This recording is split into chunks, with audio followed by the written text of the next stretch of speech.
किसी भी देश के 3 बहुत महत्वपूर्ण सूचकांक होते हैं जिससे आपको पता चलता है कि उस देश की दशा और दिशा क्या है। पहला है स्वास्थ्य, वहां पर रहने वाले लोग जो हैं वो कितने स्वस्थ हैं। दूसरा सूचकांक होता है वहां रहने वाले लोग कितने समृद्ध हैं, वहां कितनी समृद्धि है। और तीसरा है उसके समाज का चरित्र कैसा है, जो लोग उस देश में रहते हैं उनका चरित्र कैसा है। और आज हम आपको यही बताने वाले हैं कि इन तीनों ही मापदंडों पर भारत बार बार हर बार कैसे फेल हो रहा है।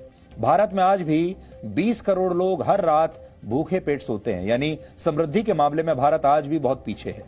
16 करोड़ लोग हर रोज शराब पीकर अपने स्वास्थ्य को नुकसान पहुंचाते हैं हमारे देश में, और करोड़ों लोग हर रोज अश्लीलता के नशे में डूबे रहते हैं। अगर आप हमसे ये कहें कि एक लाइन में सच्चाई क्या है देश की, तो यही सच्चाई है। यानी भारत का स्वास्थ्य, समृद्धि और चरित्र तीनों सवालों के घेरे में इस समय यह देश है। इस सूचकांक को और करीब से समझने के लिए आज आपको 3 तस्वीरें देखनी चाहिए। पहली तस्वीर दिल्ली के एक इलाके में खाना लेने के लिए लाइन में लगे लोगों की है। ये वो लोग हैं जिनके पास खाने के लिए 2 वक्त की रोटी भी नहीं। और दूसरी लाइन ठीक इसी सड़क के दूसरी तरफ लगी हुई है। इस लाइन में जो लोग खड़े हैं वो किसी भी कीमत पर 1 बोतल शराब हासिल करना चाहते हैं। जबकि तीसरी तस्वीर दिल्ली और नोएडा के बड़े बड़े प्राइवेट स्कूलों में पढ़ने वाले छात्र और छात्राओं के इंस्टाग्राम चैट की है, जिसमें ये छात्र अश्लीलता की सारी हदें पार कर रहे हैं। इन तीनों तस्वीरों में आपको देश की दशा और दिशा दोनों दिखाई दे जाएंगे। यानी इस देश में कुछ लोगों के पास खाने के लिए रोटी नहीं है, तो कुछ लोगों के लिए शराब ही सब कुछ है। जबकि जिन छात्रों के कंधों पर राष्ट्र निर्माण की जिम्मेदारी है, वो कुछ भी करने की आजादी के नाम पर देश को नैतिक पतन के रास्ते पर अब ले जाना चाहते हैं। पिछले 24 घंटों में पूरे देश में 2 ही मुद्दों पर बात हो रही है। पहला मुद्दा है शराब। आपने देखा होगा चारों तरफ सिर्फ शराब की दुकानों की बात हो रही है। चारों तरफ आपको यही तस्वीरें देखने को मिल रही हैं।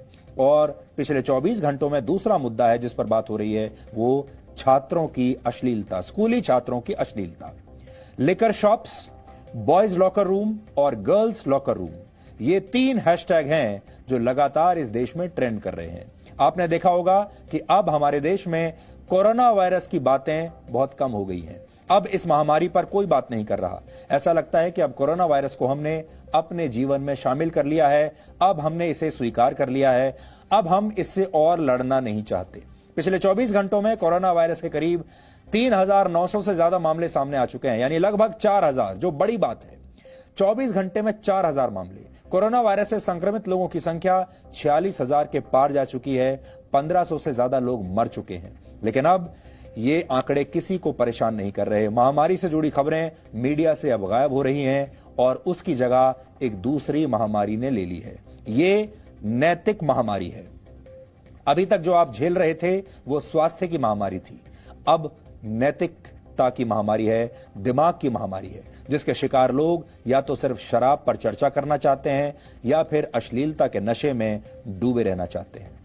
कल लॉकडाउन में डिस्काउंट का पहला दिन था, यानी जो रियायतें मिली हैं उसका पहला दिन था। और पहले ही दिन सबसे पहले जहां देश के लोग भागे वो थी शराब की दुकान। देश के लोगों ने शराब की दुकानों के सामने मीलों लंबी लाइनों में लगकर सारे नियम और कायदों की धज्जियां उड़ा दी और सोशल डिस्टेंसिंग से जुड़े सारे कानूनों को शराब के नशे में घोल कर पी गए। उनके लिए ना कोरोना वायरस का कोई डर है, ना सोशल डिस्टेंसिंग नाम की कोई चीज है, ना ही लॉकडाउन के कोई नियम कानून इनके लिए मायने रखते हैं।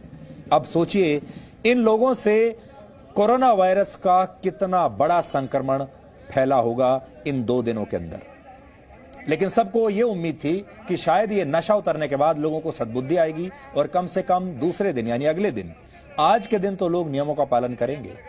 आज के दिन शायद सरकार जाग जाए, पुलिस भी जाग जाए। लेकिन अफसोस ऐसा कुछ नहीं हुआ। दिल्ली में शराब की कीमतें 70% तक बढ़ा दिए जाने के बावजूद आज भी लोग कई किलोमीटर लंबी लाइनों में लगे रहे, माने नहीं।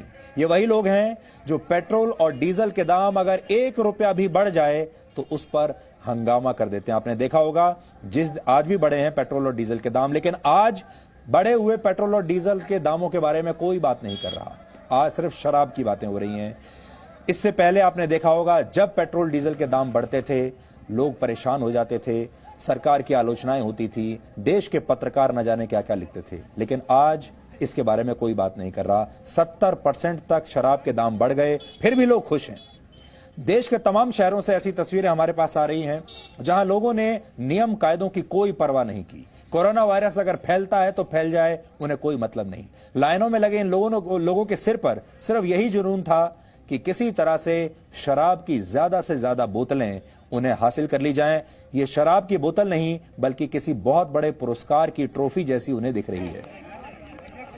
नैनीताल में शराब खरीदने की जिद मौसम पर भी भारी पड़ गई। मूसलाधार बारिश के साथ ओले भी पड़ने लगे, लेकिन लोग लाइन को छोड़कर हटने के लिए तैयार नहीं हुए। ये तस्वीरें देखिए, नैनीताल से आई हैं।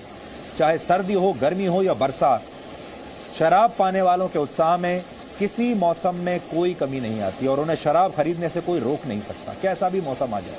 और शायद यही हमारे देश के लोगों का असली संयम और संकल्प है। प्रधानमंत्री ने कुछ दिन पहले अपने संदेश में कहा था कि देश के लोगों को संयम और संकल्प दिखाना चाहिए। हमें खुशी है, लॉकडाउन के दौरान ज्यादातर लोगों ने अपना संयम और संकल्प जरूर दिखाया, लेकिन जैसे ही लॉकडाउन से रियायत मिली, अब पूरा देश अपना संकल्प यहां दिखा रहा है। अब आपको दिल्ली से आई एक और तस्वीर देखनी चाहिए। इस तस्वीर में कुछ लोग शराब की दुकान के बाहर लाइन में लगे हैं और एक व्यक्ति इन लोगों पर फूल बरसा रहा है, जैसे तो ये लोग कोई बहुत बड़ा काम करके आए हैं। ये व्यक्ति फूल बरसाते हुए कह रहा है कि यही लोग देश की अर्थव्यवस्था मजबूत बना सकते हैं, ये लोग देश की बड़ी मदद कर रहे हैं। पहले तस्वीर आप देखिए।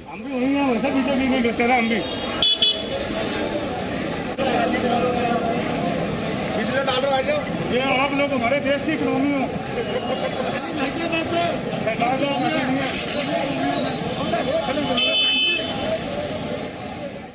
अगर इन्हें फूल ही बरसाने थे तो हमारे देश के उन शहीदों पर बरसाते जो ऐसे लोगों के लिए अपनी जान दे रहे हैं, कुर्बानियां दे रहे हैं। और यही हमारे देश का असली चरित्र है। अब ये सारे शराब पीने वाले लोग ये कह रहे हैं कि वो असल में शराब इसलिए पी रहे हैं क्योंकि वो देश की इकोनॉमी को उठाना चाहते हैं, देश की अर्थव्यवस्था की मदद करना चाहते हैं। ये बहाना अब उन्हें मिल गया है।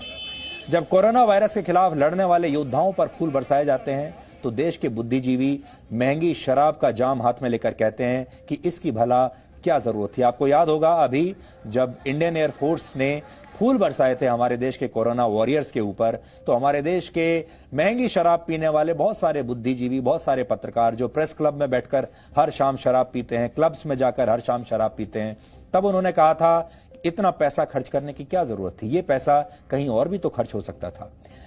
ये लोग ये भी कहते हैं कि देश की अर्थव्यवस्था ठीक नहीं चल रही, बड़ी नीचे जा रही है, क्या होगा इस देश का। बेरोजगारी लगातार बढ़ रही है, गरीबों को खाना नहीं मिल रहा, करोड़ों लोगों की नौकरियां चली जाएंगी, करोड़ों लोगों की जो तनख्वाहें हैं वो अब आधी रह जाएंगी। ये बड़े चिंता में है। लेकिन आप सोचिए, ये सारी चिंताएं शराब की खपत को कम नहीं कर रही। शराब के लिए लगी ये लंबी लाइनें इन बुद्धिजीवियों को गर्व की अनुभूति कराती हैं और उन्हें लगता है कि यही असली समाजवाद है। आज हम आपको जो बताना चाहते हैं वो ये कि इन लाइनों को देखिए आप शराब की। आपने देखा होगा बहुत सारे लोग पिछले 2 महीनों से ये कह रहे हैं कि अब नौकरियां जाने वाली हैं, तनख्वाहें आधी रह जाएंगी, इस देश में बेरोजगारी बहुत बढ़ जाएगी, अर्थव्यवस्था डूब जाएगी। ऐसे में लोगों को क्या करना चाहिए?